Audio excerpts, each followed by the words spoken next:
So, girls, I typed in the chat for you who I am and where I'm from. And if you would like to do the same, um, you can test out the chat function. And that's also a great place to ask questions today. I think we'll have a pretty small group, so you'll probably be able to just unmute yourself and ask questions as you have them. But check out the chat, see if you can make that work for you. If you can't, that is totally okay too. We have people from all corners of the country today. This is very cool. I know, I wasn't expecting that. This is wonderful. So one of the neat things that Girl Scouts has done from all of this is that many of the councils have started just putting all of their program online for anybody and sharing those programs with different councils across the United States. So we've shared programs with our girls that are happening in Florida and other places, and we've had girls from across the country joining our programs as well, which is really neat.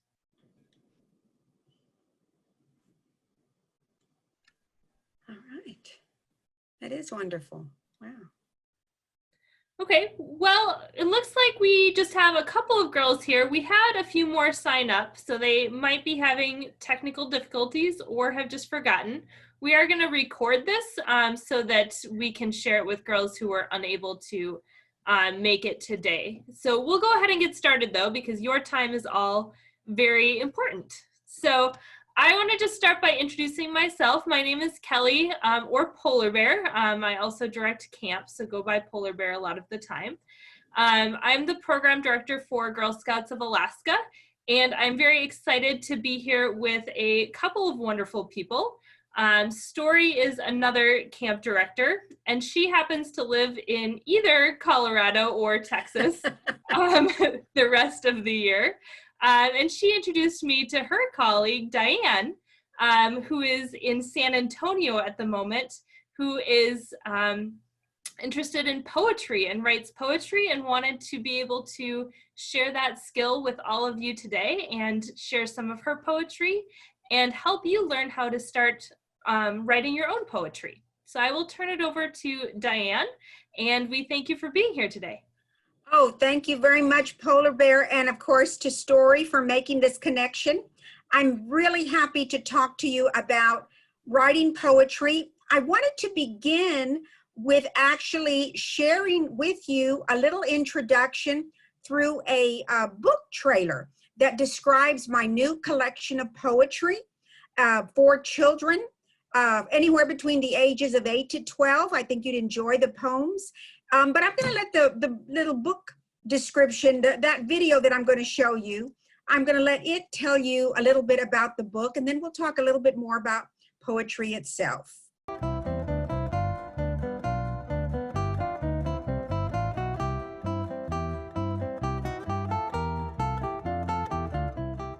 Hello, my name is Diane Gonzalez Bertrand, and I'm a poet who lives in San Antonio, Texas.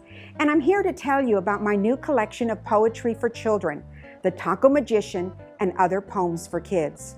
But this particular book has a very special surprise, because not only are the poems in English, but if you flip the book, the poems are all in Spanish as well. I'd like to take this opportunity to read to you the poem, The Taco Magician. I hope you enjoy listening to it as much as I enjoyed writing it. The Taco Magician. When our Father cooks, tacos become magic tricks, surprising us with salty, sweet, spicy, crunchy combinations as He transforms leftovers into breakfast, lunch, or supper. He grabs what we love most, blends them to fill our tortillas. Who wouldn't love a taco filled with avocado, chicken, corn, and queso, spaghetti, fish sticks, and salsa, peanut butter, bologna, and pears, fideo, frijoles, fajitas, and fries, pineapple, honey, brisket, and pretzels, macaroni, olives, wieners, and pickles.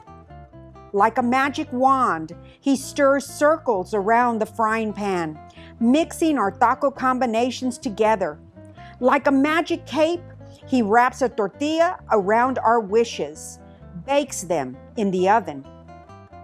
The taco magician concocts colorful creations to dance upon our tongues.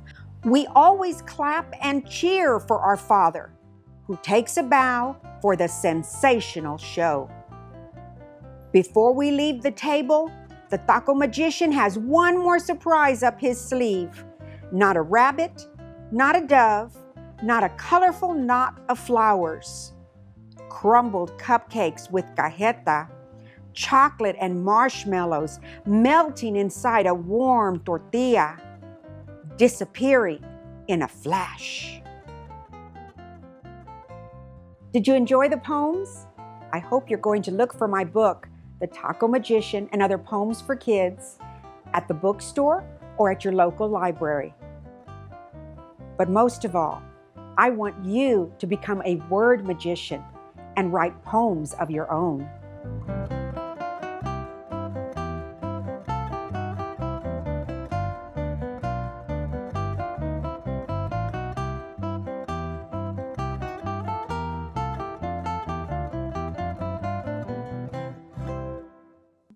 So what I wanted to share with you,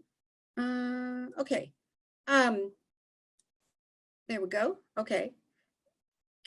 Hopefully everybody can see that. I wanted to share with you a couple of the poems. You did get to see the image of the book, The Taco Magician. And so this is my new book of poetry. And I wanted to share a couple of the poems from the book. I'm sorry that I couldn't show the Taco Magician because there's a beautiful illustration of it that was done by my friend Carolyn Flores. But maybe if we have a little bit of time, I can read the poem to you when we're finished. Okay, so let me tell you a little bit about myself. Just today, I went back into my top drawer where I keep a lot of great things, a lot of my treasures, and I actually found, let me go back to this so you can see me a little bit better. Okay. I actually found my Girl Scout sash that I wore when I was your age. I was in Troop 433 in San Antonio. And this particular patch here, this is going to tell you a little bit about how old I am, I think. But we had a World's Fair here in San Antonio. And all the Girl Scouts that came to this World's Fair were given this very special patch. And I had totally forgotten about it until I saw it today, and I was very excited. But what I wanted to show you was something I thought was very interesting. I'm gonna see how close I can get to this. But I found a couple of my badges, and I found very interesting that one of the badges that was really important to me was the storytelling badge. So even as a young girl, I was telling stories, and I've written all kinds of different books. You can look for my books in the library or on Amazon, wherever you look for books, Diane Bertrand, and you'll see I've written all kinds of picture books and novels. But what I've been doing lately is writing poetry, and that's what I wanted to talk to you primarily about today is the poetry. So here is one particular poem where, okay, here we go. Let me go back to it now. One of my favorite poems, this particular poem is a true story. It was about my brother, Mike, across the street from where we grew up. I take that back. I kind of lived two different places that were close to this same lake. And the first house that we lived in, it was about 2 blocks away. And my brother, Mike, was just fascinated with the possibility of building something that he could sail across this lake. Now the lake was not very deep, maybe 2.5 feet. It wasn't very deep at all. It was filled with a lot of muddy sludge. But he always wanted to build something that he could sail across the lake. So this is my poem. It's called The Sailor of Woodlawn Lake. Okay. My brother Mike set out to conquer Woodlawn Lake by floating on cardboard boats, bamboo rafts, wooden planks, 2 barrels roped together. Disappointed Never defeated, he would try again. I would love to say he finally sailed across Woodlawn Lake, but each raft slowly sank. A few at the shore, one or two in the middle. All those afternoons we stood on the grassy edge, cheering him on, pulling him out. Our muddy hero taught me to appreciate a double knot and the mud from a shallow lake to cushion our souls during a long walk home. So you can see a poem is can be just a little story, something that you want to tell. And that's what I decided to focus upon today, is poems that tell a little story.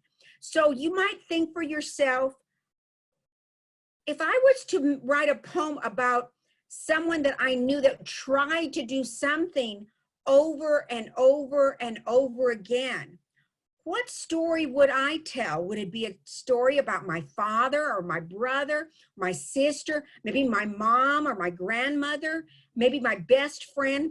But that's the idea of a story poem. It's just something that tells a very short little story about a particular person.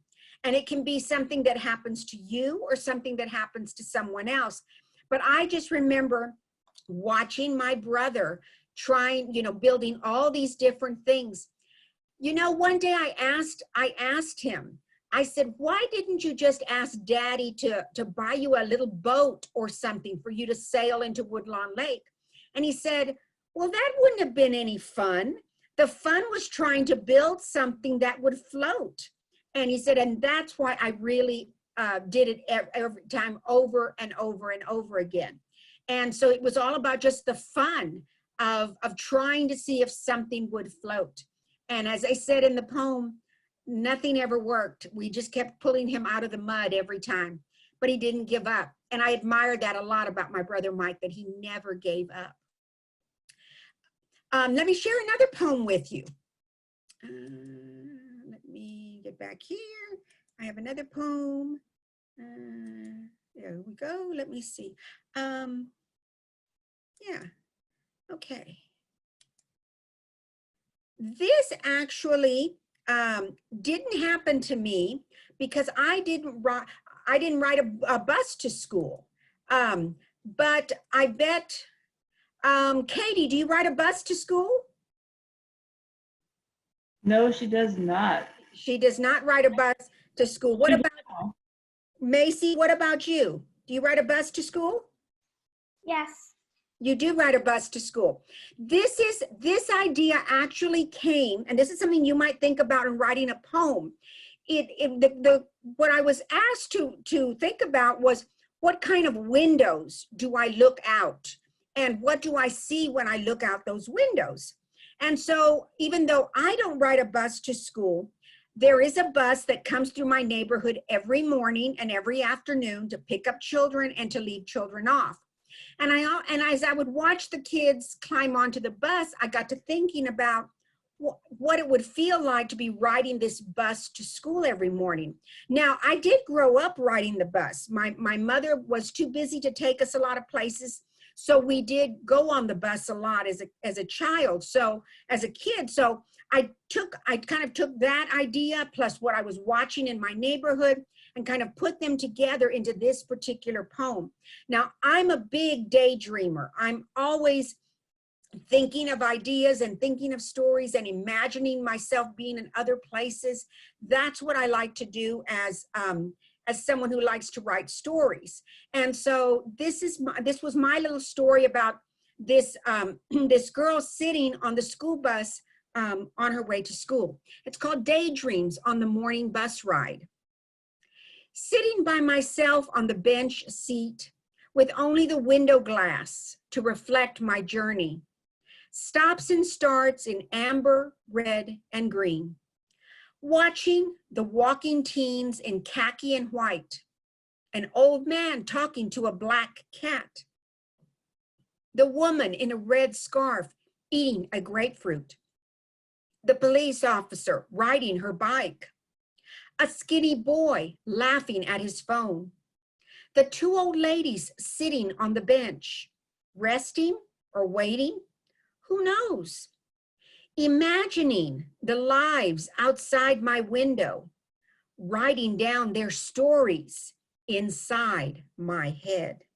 So if I'm looking out a window, I'm starting to imagine what is the story of people climbing onto a school bus, or people that are playing outside my window. Now I look out the window and I see somebody walking by and they're wearing a little mask.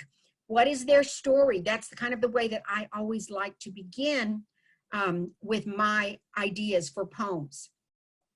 Another one that I wanted to share, and I do not see it. Oops, okay. Let me pause for a second. Okay, and here it is. Okay, oops. Sorry, here I am finding this. Can you see this? Let me see here. Okay, let me get out of this and, okay. Let me try one more time. Sorry about that. I thought this one was open. Here it is. Okay. All right. So this particular poem, let me see if it's not going to let me do that. Okay. This particular poem is about a grandmother and what is there at the kitchen table. And this is actually my mother, Consuelo Gonzalez, and this is my son, Nick, who had a very close relationship with his grandmother. And I just kind of put the picture there beside this particular poem. Now, if you look at this poem for a moment, you're going to notice that there are words that are not in English. One of the things that I like to do is I like to mix up Spanish words with English words. Even though I was raised primarily in English, my parents spoke Spanish to each other, and we learned a lot of words in Spanish. And so one of the things I like to do is include Spanish and English together. So I'm going to read the poem to you, but then I'll take a moment and I'll explain to you what everything is that's on this, in this particular poem. And it's called Abuelita's Kitchen Table. And abuelita is a Spanish word for grandmother. Grandmother is actually abuela, but often we would call our grandmothers abuelita, just as the same way that you might say granny or grandma, or you might even have another nickname like Mimi or Nana. So that's what abuelita is. It's kind of a nickname for a grandmother. So it's called Abuelita's Kitchen Table.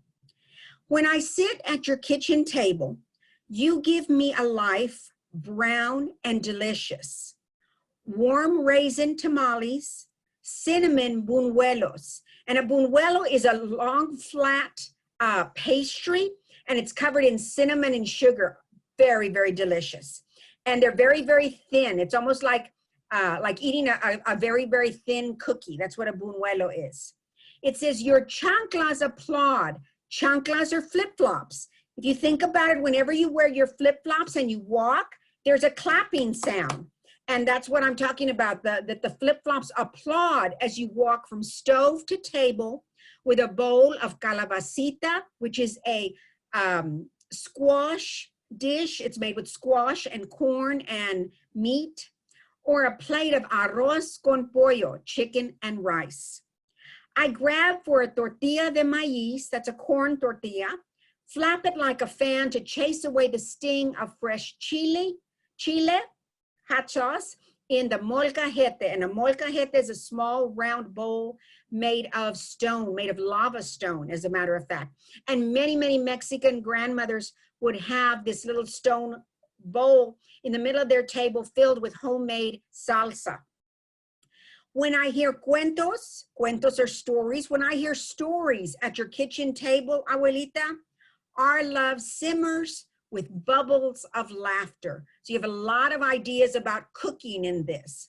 So I think what I'd like to do is maybe ask the girls here, when you think about eating with people that you love, what are some of the, what kind of food do you eat with at your grandmother's house or at your aunt's house or at your cousin's house?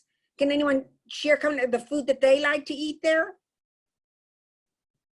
Macy or Katie, what do you like to eat when you're over at your grandmother's house or your aunt's house or one of your relatives' house? What do you like to eat? Any suggestions? Any ideas? We can't think of anything. You can't think of anything? Ice cream. She likes to eat ice cream at grandma's. All right, ice cream. We could write a poem about ice cream.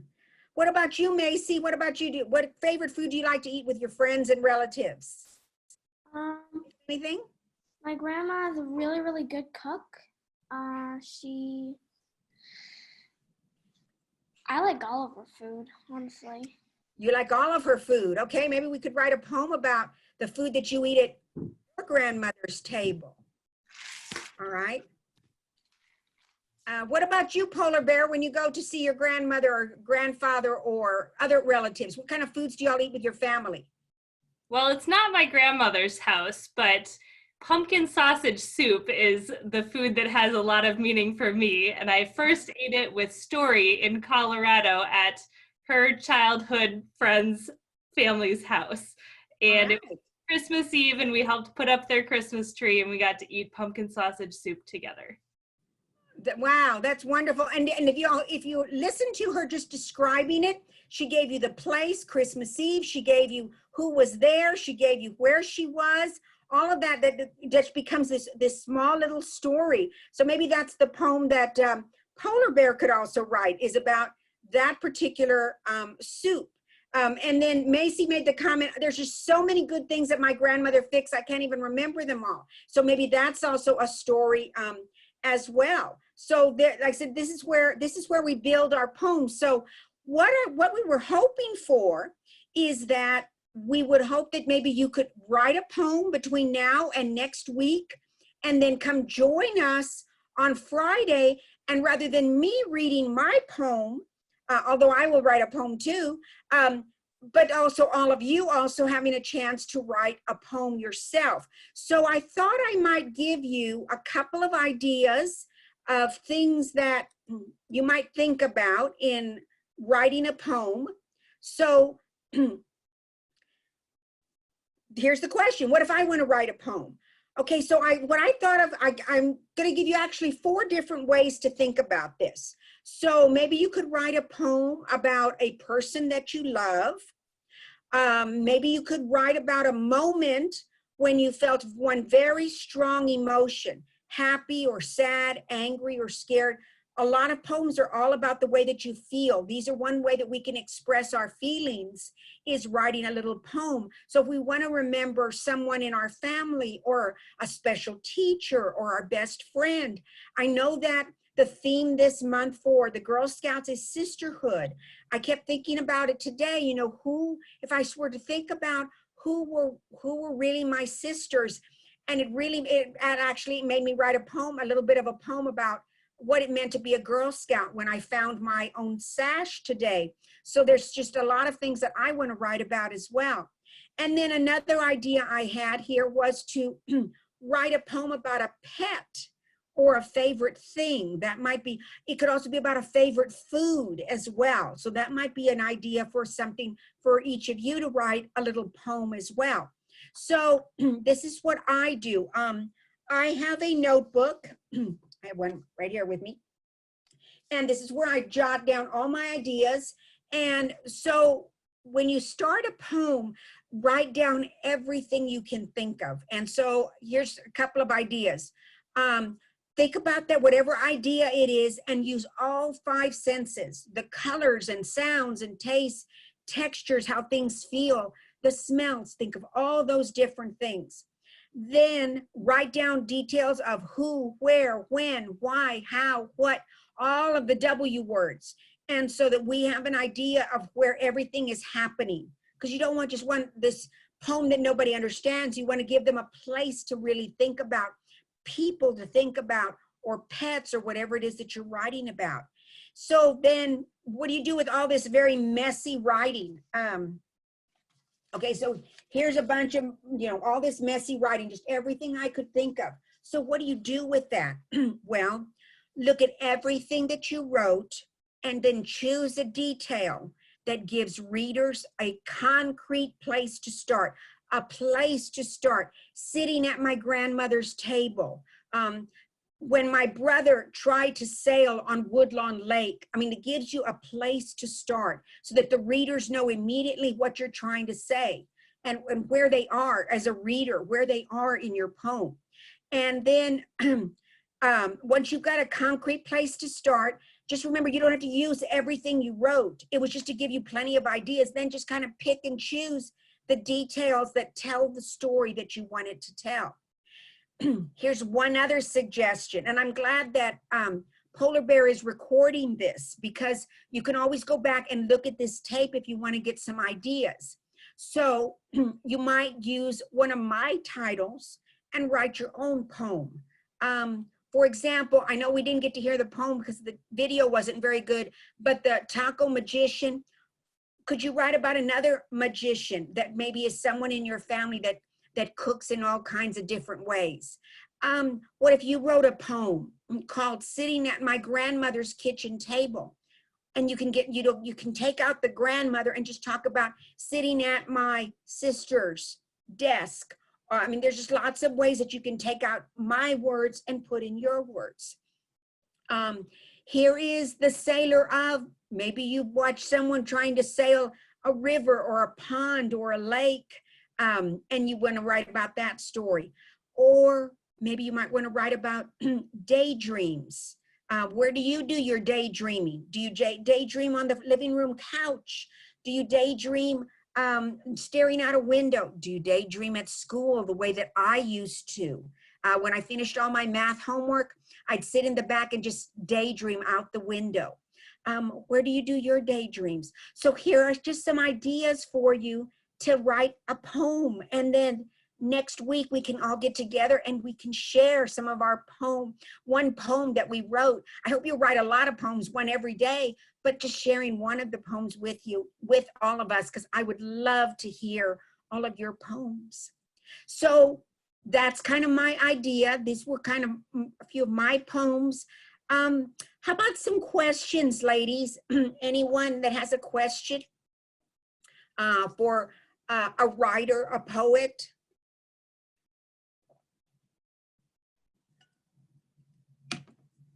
No questions? Everybody shy? Okay. Can I get a thumbs up? Who might write a poem and share it with us next Friday? Okay. All right. Thumbs up. All right. All right. Yay. Okay. Then I will sign off, and I look forward to seeing all next Friday. Polar Bear, do you need to give them any other additional instructions? I don't think so. We'll hopefully see you all next Friday. And I just want to say that the poem about your brother never giving up and keeping going with his passions and perseverance, that's all about grit, girls. And grit is something, and character is something that we talk about a lot at Girl Scouts. And character traits are a really cool thing to write poetry about because it has such emotion behind it. So that's another thing that you can think about as you're writing your poetry.